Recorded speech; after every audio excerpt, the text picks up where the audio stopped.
were to or from a Sidney Blumenthal. Now, he did not work for the State Department. He didn't work for the U.S. government at all. He wanted to work for the State Department, but the White House said no to him. Do you recall who specifically at the White House rejected Sidney Blumenthal? No, I do not. After he was turned down for a job at the State Department by the White House, he went to work where? I think he had a number of consulting contracts with different entities. Well, if he had a number of them, do you recall any of them? I know that he did some work for my husband. Well, he worked for the Clinton Foundation. That's correct. Okay. He worked for Media Matters. I'm sure he did. He worked for Correct the Record. I'm sure he did. When you were asked about Sidney Blumenthal, you said he was an old friend who sent you unsolicited emails, which you on in some instances because you wanted to hear from people outside what you called the bubble. We will ignore for a second whether or not Sidney Blumenthal is outside the bubble, but I do want to ask you about a couple of those other comments, because what you left out was that he was an old friend who knew absolutely nothing about Libya, was critical of President Obama and others that you work with, loved to send you political and image advice, had business interests in Libya, which he not only alerted you to, but solicited your help for. And you often forwarded his emails, but usually only after you redacted out any identifiers so nobody knew where the information was coming from. What does the word unsolicited mean to you? It means that I did not ask him to send me the information that he sent me. And as I have previously stated, some of it I found interesting, some of it I did not, some of it I forwarded, some of it I did not. I did not know anything about any business interests. I thought that, just as I said previously, newspaper articles, journalists, of which he is one, a former journalist, had some interesting insights. And so we took them on board and evaluated them, and some were helpful and others were not. We're going to get to all the points you just made, but I want to start with your public comment that these emails were unsolicited. You wrote to him, "Another keeper, thanks and please keep them coming. Greetings from Kabul and thanks for keeping this stuff coming. Any other info about it? Question mark. What are you hearing now? Question mark. Got it. We'll follow up tomorrow. Anything else to convey? Question mark." Now, it's interesting because that was the very email where Mr. Blumenthal was asking you to intervene on behalf of a business deal that he was pursuing in Libya. What did you mean by what are you hearing now? I have no idea, Congressman. They started out unsolicited, and as I said, some were of interest. I passed them on, and some were not. And so he continued to provide me information that was made available to him. I don't want to parse words, and I don't want to be hyper-technical, because it's not a huge point, but it is an important point. You didn't say they started off unsolicited. You said they were. You said they were unsolicited. Well, they were unsolicited, but obviously I did respond to some of them. Well, and I'm sure that encouraged him. Anything else to convey? What are you hearing now? I'm going to Paris tomorrow night. We'll meet with TNC leaders, so this and additional info useful. Still don't have electricity or BlackBerry coverage post-Irene, so I've had to resort to my new iPad. Let me know if you received this. We'll talk about the new iPad in a little bit. Here's another one. This report is in part a response to your questions. That's an email from him to you. This report is in part a response to your questions. There'll be further information in the next day. If you're the one asking him for information, how does that square with the definition of unsolicited? I said it began that way, Mr. Chairman, and I will add that both Chris Stevens and Gene Kretz found some of the information interesting, far more than I could, because they knew some of the characters who were being mentioned, and they were the ones the kind of persons with the expertise that I asked to evaluate to see whether there was any useful information. We're going to get to that in a second. Now, before you give Mr. Blumenthal too much credit, you agree he didn't write a single one of those cables or memos he sent you.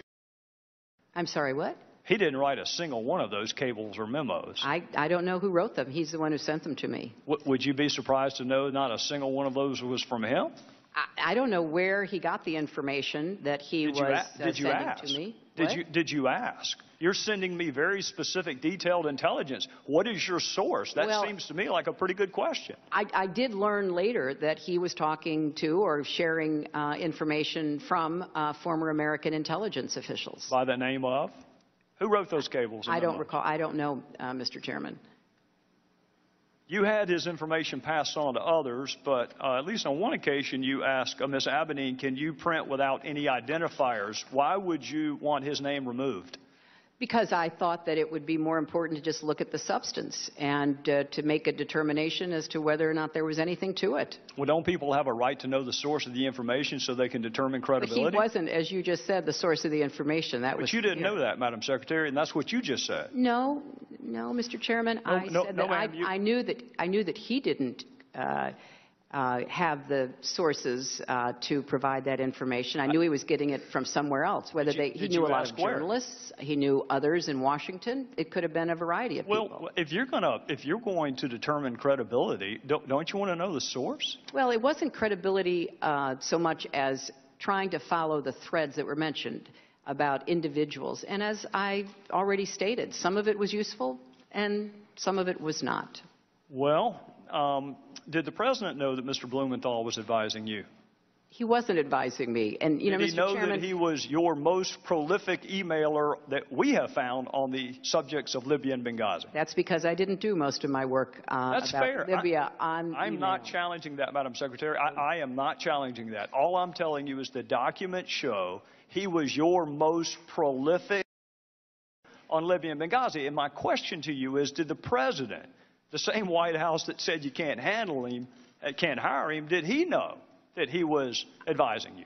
He was not advising me, and I have no reason to have ever mentioned that or know that the president knew that. All right, I want to draw your attention to an email about Libya from Mr. Blumenthal to you, dated April 2011. It will be Exhibit 67. And this is informative. Should we pass on, and in parentheticals, unidentified to the White House? If you were going to pass something on to the White House, why would you take off the identifiers? Because it was important to evaluate the information, and from a lot of intelligence that I have certainly reviewed over the years, you often don't have the source of the intelligence. You look at the intelligence and you try to determine whether or not it is credible, whether it can be followed up on. Well, I'm going to accept the fact that you and I come from different backgrounds, because I can tell you that an unsourced comment could never be uttered in any courtroom. You have We're to not have talking the about right. courtrooms, Mr. Chairman. We're talking about intelligence. No, we're talking about credibility and the ability to assess who a source is and whether or not that source has ever been to Libya, knows anything about Libya, or has business interest in Libya, all of which would be important if you were going to determine the credibility, which I think is why you probably took his information off of what you sent to the White House. But here's another possible explanation that may give us a sense of why maybe the White House didn't want you to hire him in the first place. In one email, he wrote this about the President's Secretary of Defense. I infer Gates' problem is losing an internal debate. Tyler, and by the way, Tyler is Tyler Drumheller. That's who actually authored the cables that you got from Mr. Blumenthal. Tyler knows him and says he's a mean, vicious little, I'm not going to say the word, but he did. This is an email from Blumenthal to you about the President's Secretary of Defense. And here's another Blumenthal email to you about President's National Security Advisor. Frankly, Tom Donilon's babbling rhetoric about narratives on a phone briefing of reporters on March the 10th has inspired derision among serious foreign policy analysts, both here and abroad. And here's another one from what you say is your old friend, Sidney Blumenthal. This is a quote from him. I would say Obama, and by the way, he left the president part out. I would say Obama appears to be intent on seizing defeat from the jaws of victory. He and his political cronies in the White House in Chicago are, to say the least, unenthusiastic about regime change in Libya. Obama's lukewarm and self-contradicting statements have produced what is, at least for the moment, operational paralysis. I think that may give us a better understanding of why the White House may have told you you cannot hire him. Blumenthal could not get hired by our government, didn't pass any background check at all, had no role with our government, had never been to Libya, had no expertise in Libya, was critical of the president and others that you worked with, shared polling data with you on the intervention in Libya, gave you political advice on how to take credit for Libya, all the while working for the Clinton Foundation and some pseudo-news entities. And, Madam Secretary, he had unfettered access to you. And he used that access, at least on one occasion, to ask you to intervene on behalf of a business venture. Do you recall that? You know, Mr. Chairman, if you don't have unkind things privately, I congratulate you. But from my perspective, I'd like to think I'd correct them. I don't know what this line of questioning does to help us get to the bottom of the deaths of 4 Americans. I'll be happy to help you understand that, Madam Secretary. But I want to reiterate what I said to Congresswoman Sanchez. These were originally unsolicited. You've just said that perhaps the main, if not the exclusive author, was a former intelligence agent for our country who rose to the highest levels of the CIA and who was given credit for being one of the very few who pointed out that the intelligence used by the Bush administration to go to war in Iraq was wrong. So I think that, you know, the sharing of information from an old friend that I did not take at face value, that I sent on to those who were experts, is something that, you know, makes sense, but it was certainly not in any way the primary source of or the predominant understanding that we had of what was going on in Libya and what we needed to be doing. Well, Madam Secretary, I'm out of time, and we'll pick this back up the next round, but I'll go ahead and let you know ahead of time why it's relevant. It's relevant because our ambassador was asked to read and respond to Sidney Blumenthal's drivel. It was sent to him to read and react to, in some instances on the very same day he was asking for security. So I think it is eminently fair to ask why Sidney Blumenthal had unfettered access to you, Madam Secretary, with whatever he wanted to talk about, and there's not a single solitary email to or from you, to or from Ambassador Stevens. I think that, Madam Secretary, before we broke, there was a question asked that I thought was a fair question, which is, why was I talking about Mr. Blumenthal's emails? I do think that's a fair question. I think it's an equally fair question to ask why you were reading Mr. Blumenthal's emails.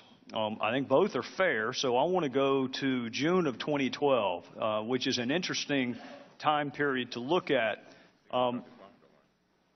It started. Charlene Lamb was an employee of the State Department, and she sent an email which you may be familiar with. It's at tab 56. I'm not going to read it, but it's at tab 56, where she described Benghazi as a soft target, attacks on Americans not staffed adequately. It's a very haunting email to read. It was actually 3 months to the day when our 4 fellow citizens were killed, and that's on June the 7th, 2012.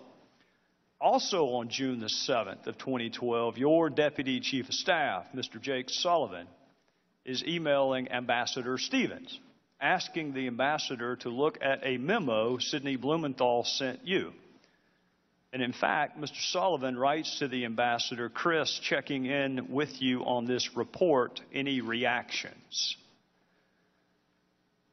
All right, that's on exactly the same day that I believe our ambassador's papers were accepted in Libya.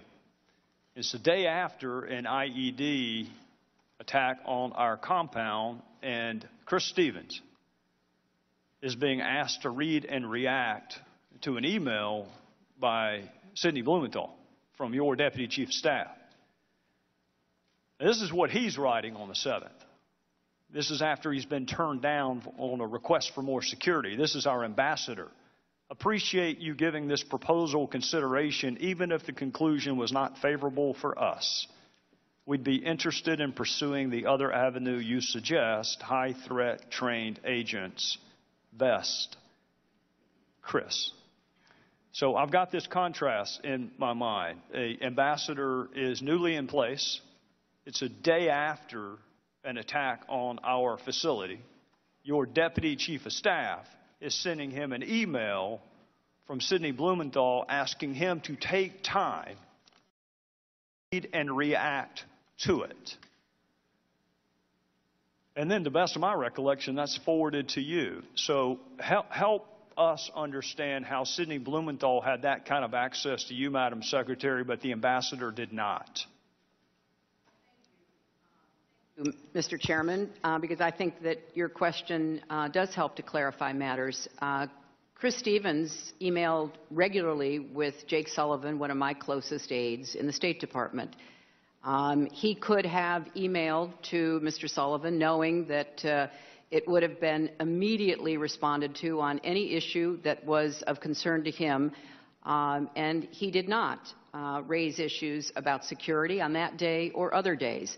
And I think it's important to recognize that when an ambassador is at post overseas, especially one as experienced a diplomat as Chris Stevens, he knows where to pull the levers, where to go for information, where to register concerns.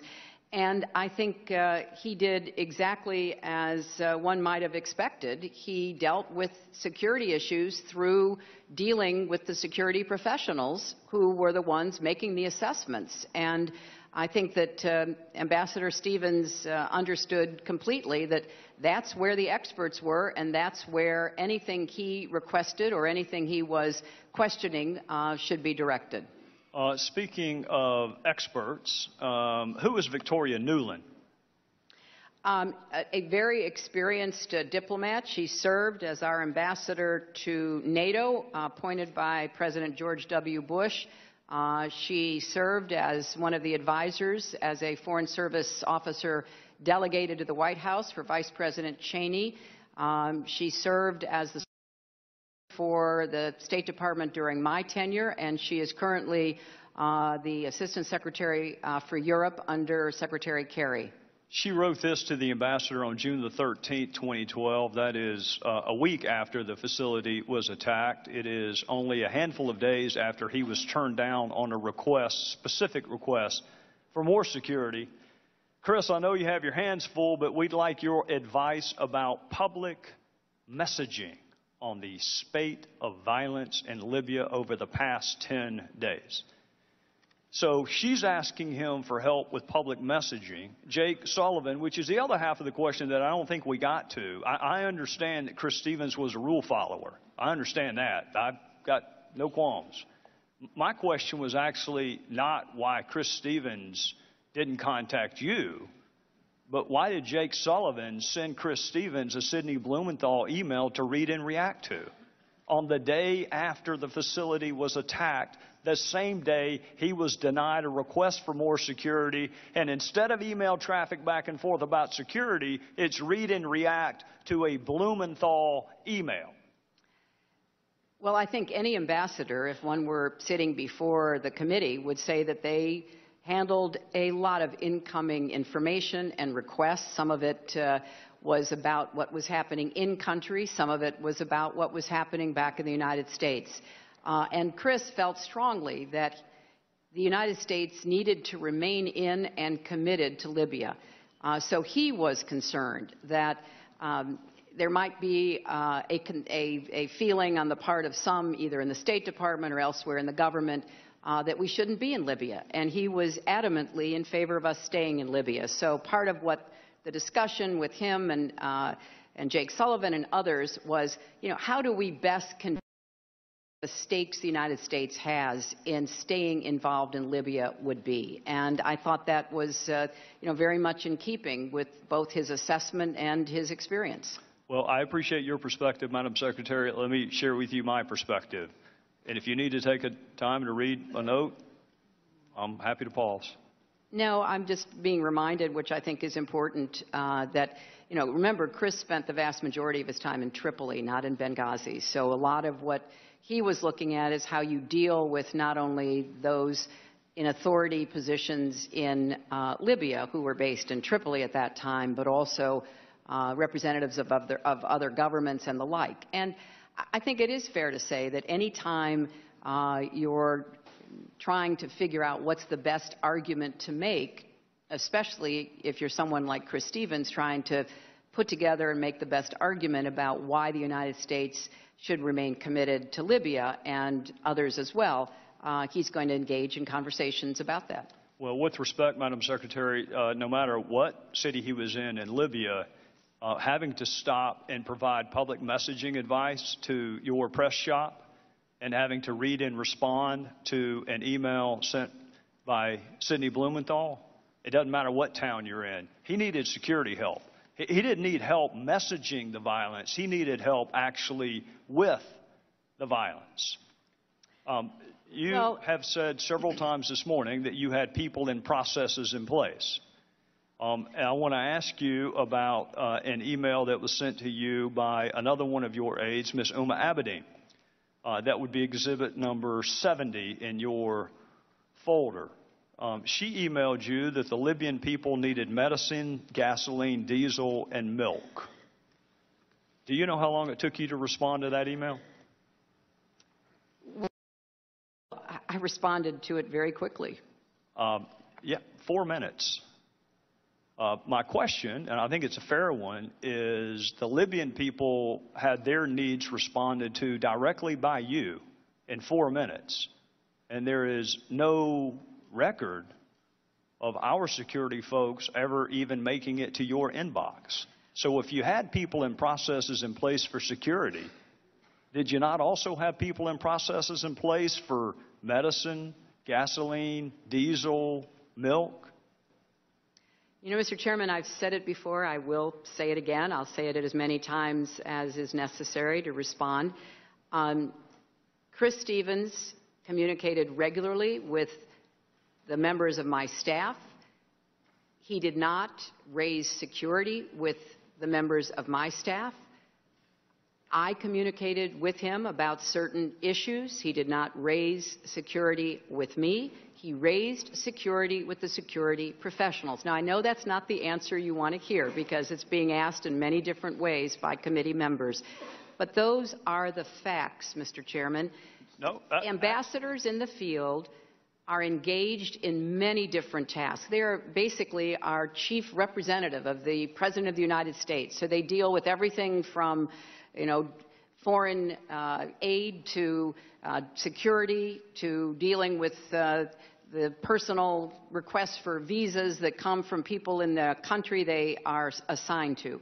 And Chris Stevens had regular contact with members of my staff, and he did not raise security issues. Now, some of it may have been because, despite what was implied earlier, there was a good back and forth about security, and many of the requests that came from Embassy Tripoli, both for Tripoli and for Benghazi, were acted on affirmatively. Others were not.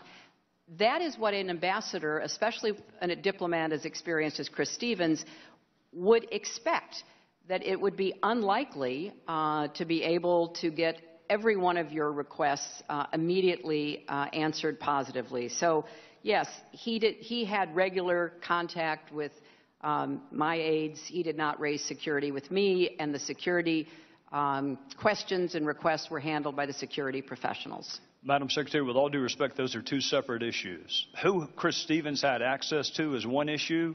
Who had access to you and for what is another issue. Because you have said you had people and processes in place. You also have people and processes in place for people who want to send you meaningless political advice. You also have people and processes in place for people who want to inquire about milk and diesel fuel and gasoline. You also have people and processes in place for people who want to provide insults towards folks you work with in the administration. All of that made it directly into your inbox, Madam Secretary. That is my question. My question is, how did you decide when to invoke a people and process and who just got to come straight to you? Because it looked like certain things got straight to your inbox and the request for more security did not. And while you're answering that, I want to inform and instruct why I'm asking it. You have mentioned the ARB on a number of occasions again today. This was not the first ARB. We had one after Kenya and Tanzania. And that ARB could not have been more specific. The Secretary of State should personally review the security situation of our embassy facilities. That ARB put the responsibility squarely on you. So with respect to that previous ARB recommendation, and in contrast, what did make your inbox versus what did not, did you personally review our security situation as the previous ARB required? Well, let me see if I can answer the many parts of your question, Mr. Chairman. Yes, personal email came to my personal account. Work-related email did as well. And I also relied on a number of my aides and staff members, as well as experienced Foreign Service officers and civil servants, who were similarly engaged in gathering information and sharing it. And as I said, and I will repeat, Chris Stevens communicated with a number of people that I worked with on a daily basis in the State Department. So far as I know, he did not raise any issue of security with any of those people. He raised it where he knew it would be properly addressed. If he had raised it with me, I would be here telling you he had. He did not. And so I think it's important to try to separate out the various elements of your question, Mr. Chairman, and I will do my best to continue to try to answer your questions. But I have said before, and I will repeat again, Sid Blumenthal was not my advisor, official or unofficial, about Libya.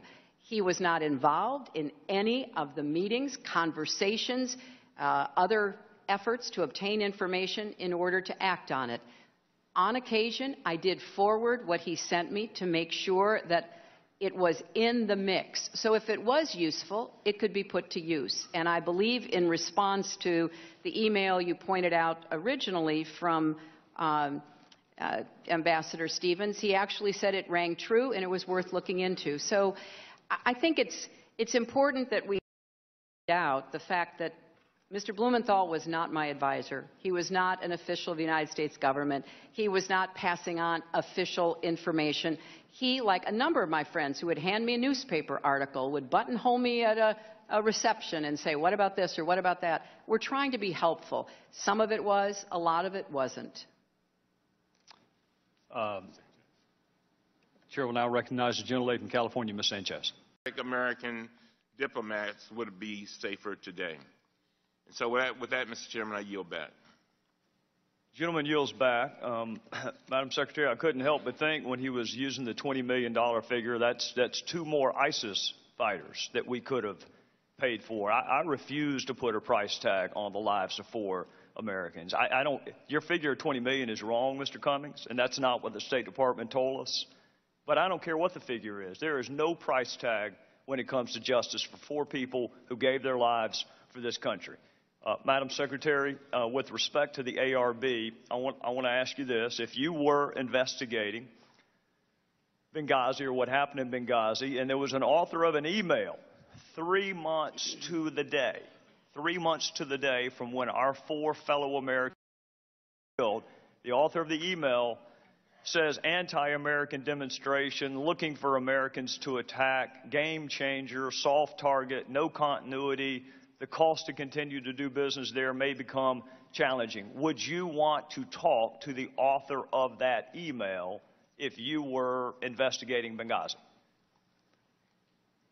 The Accountability Review Board had full run of the State Department to talk to anyone they chose to talk to. It's my understanding they conducted more than 100 interviews, and they were well aware, as their report reflects, of the dangerous situation in Libya. I don't want to interrupt you. That actually was not my question. My question is, would you want to talk to that person? Not whether or not the ARB did, because the ARB actually did talk to that person. My question is, wouldn't you want to talk to that person if you were investigating Benghazi?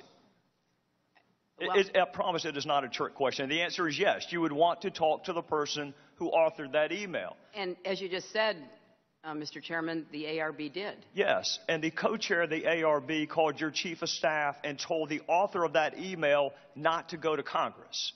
That's my point. My point is the ARB did some good things. That's why our first two hearings were on making sure the recommendations by the ARB were actually implemented. But when the author of that email is going to be brought before Congress and one of the co-chairs calls your chief of staff and says, I don't think that that witness is going to be a good witness, Madam Secretary, with all due respect, she's a fact witness. Whether she's good or bad, the author of that email has a right for Congress to question them. I mean, that's not even a close question. So somebody can be a good person, and I have no doubt that Mr. Mullen and Mr. Pickering both are. But this is also what I don't doubt. I don't doubt that that phone call was made to Ms. Mills saying don't send Charlene Lamb before Congress. She's not going to make a good witness. And I don't doubt that there's not a transcript from any of the ARB interviews. And you may say, well, why does that matter? If you're going to write a report, and you want to write a report with specificity and particularity, you have to cite the transcript. And I can't tell you a single question that was asked of a single ARB witness because there is no transcript. So my point is not that the ARB did a bad job or a good job. My point is from a standpoint of a serious investigation, it was an inadequate job. And I want to hopefully prove that to you. There used to be a stack up there when Mr. Smith was with us about all the previous investigations that Congress and the ARB had done. Did any of those previous congressional investigations or the ARB have access to your emails? Mr. Chairman, first of all, the witness you were referring to did appear before Congress. That was not my point. But your implication was that that witness was stopped from going to Congress. In fact, that did not happen, Mr. Chairman. No, she definitely came. Yeah. No, that's not my implication. My implication is the co-chair of what you call an independent accountability review board was calling someone he was supposed to be investigating to say, please don't send that witness to Congress. They're not going to show up well. That's my point. My point is, how can you consider that to be? I mean, have you ever heard of a judge calling the DA or the defense attorney and say, don't call that witness? I really don't care what you all say about me. It doesn't bother me a bit. I do care a lot about what you're implying about Admiral Mullen, and I will not sit here and hear that. Well, Admiral Mullen served this country with great distinction. He served the Department with great distinction in being the co-chair of the Accountability Review Board. And I think his work speaks for itself. Well, and I'm sorry that the important work that was done by that board is held in such low regard by some members of this committee, and I deeply regret it. Are you doubting that he placed the phone call? Is that the purpose? I know nothing about the phone call. Well, I do, because he testified before another congressional committee. He admits it was a mistake, Madam Secretary. I don't know why you can't. Well, he admits it was a mistake to call and say, don't send a fact witness before a congressional committee. Well, I think that doesn't mean he's a bad person. It just means that when you hold up the ARB as independent and your chief of staff picked most of the folks on it, Patrick Kennedy had a role in picking some of the folks on the ARB, despite the fact that some people think Patrick Kennedy may have also been involved in approving or not approving. If you need to read a note from your lawyer, you're welcome to, Madam Secretary. No, it's just hard to sit here listening to the comments you're making about someone that I consider to be a great American. If he said he made a mistake, that's even more proof of what a fine gentleman he is and what a great public servant he's been, it doesn't in any way, what you're saying, impugn his service for 40 years and certainly not his service on the Accountability Review Board. I can't help it, Mr. Chairman, that you all don't like the findings of the Accountability Review Board. I can't help it that you don't like the findings of all the other congressional committees. We had 2 hearings where we did nothing but discuss the implementation of the ARB findings, Madam Secretary. So with all due respect, we've had more hearings about the ARB findings than we have with you. So don't tell me that we don't care about the ARB. We had 2 hearings. My point is this. The ARB nor the previous congressional investigations had access to your emails, did they?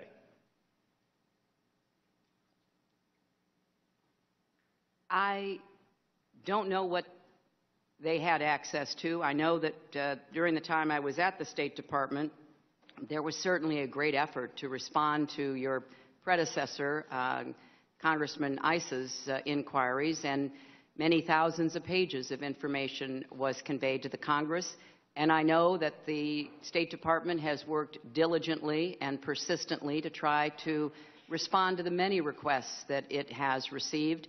And I think that given the pressure and stress of business they've been under, they have performed as well as they could. So you will be getting, and in fact the entire world will be getting, all of my emails, because they're all going to be public, and you will be able to read them along with everybody else. Madam Secretary, that actually was not my question. My question was whether or not the previous congressional committees and ARB had access to your emails. That was my question. 90 to 95% of my work-related emails were in the state system. If they wanted to see them, they would certainly have been able to do so. You know what? That is maybe the 10th time you have cited that figure today. It is. And I have not heard anyone other than you ever cite that figure.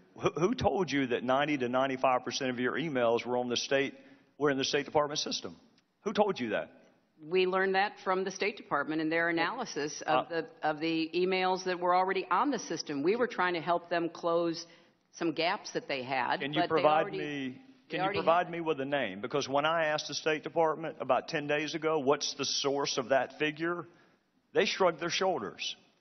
Well, you can look for the state.gov address, and they certainly pop up. And right, and the Inspector General report, Madam Secretary, the Inspector General report, which you can't argue by perfect analogy, but you can certainly extrapolate, the Inspector General report found that less than 1% of State Department emails, record emails, were captured.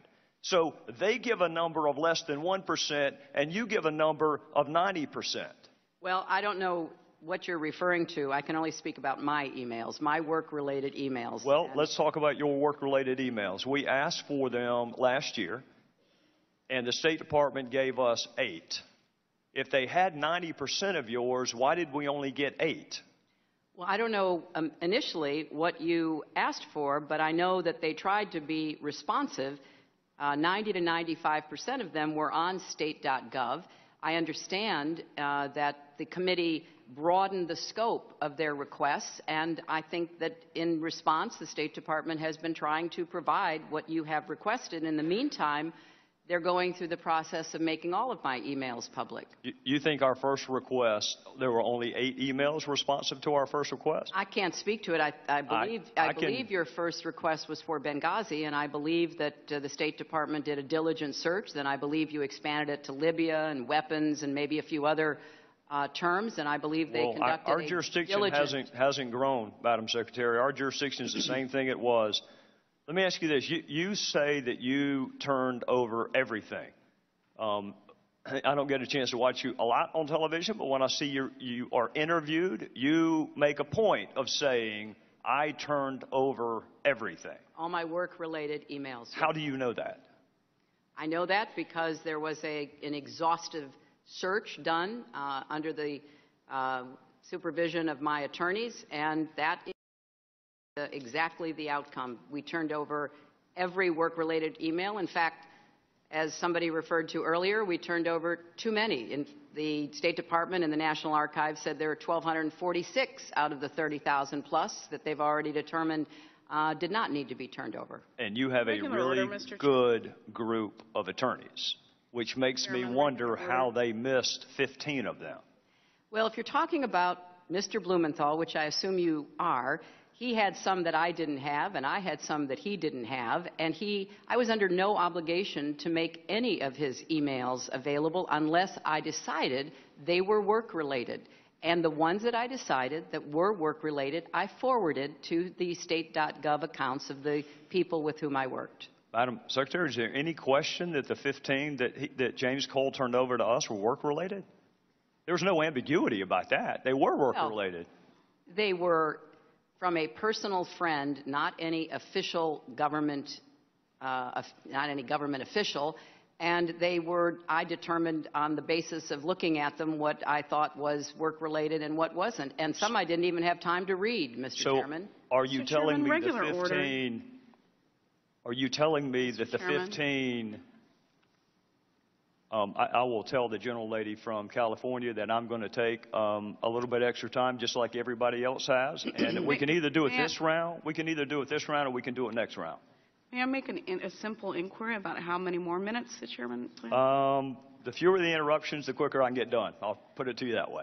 Okay. How's that? I'm just the 15, mindful of the time. My question to you on the 15 is, did your lawyers find them and decide that they weren't work-related, or did they not find them? Well, I don't know why he had emails I didn't, and I don't know why apparently I had emails he didn't. And all I can tell you is that I turned over every work email in my possession.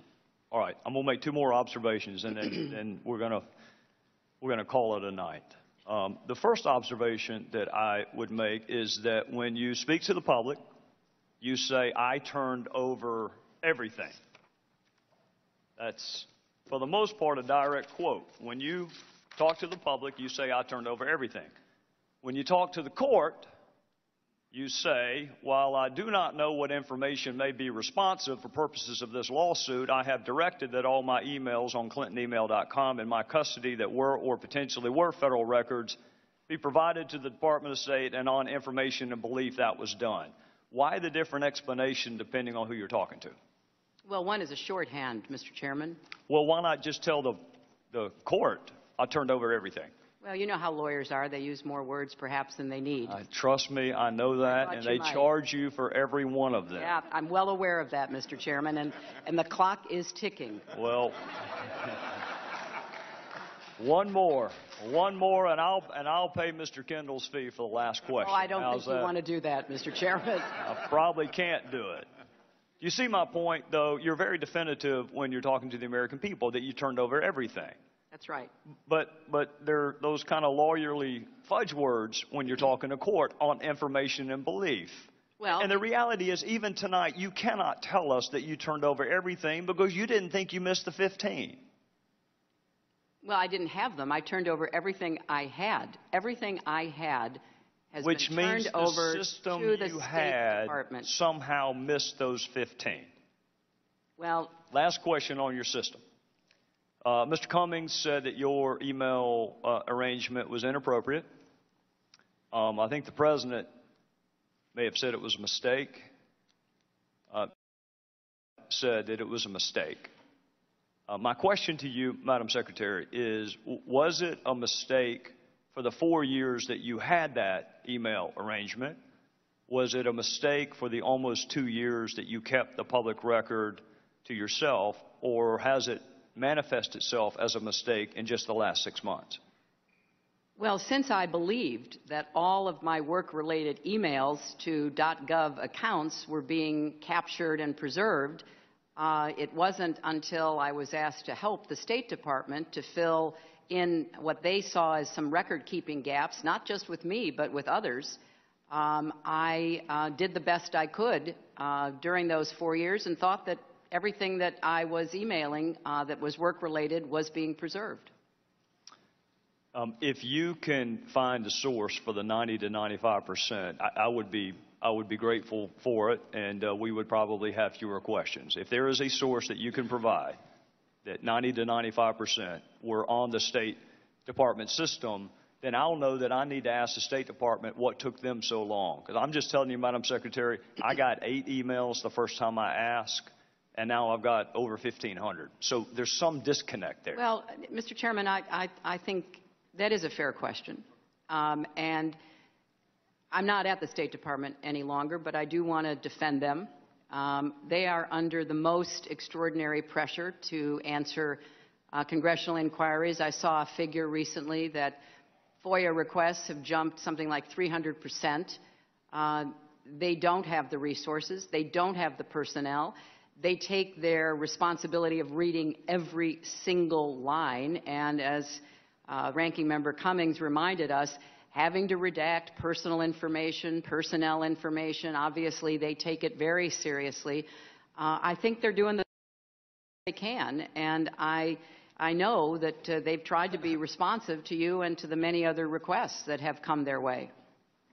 Well, Madam Secretary, on behalf of all of us, we want to thank you for your patience and for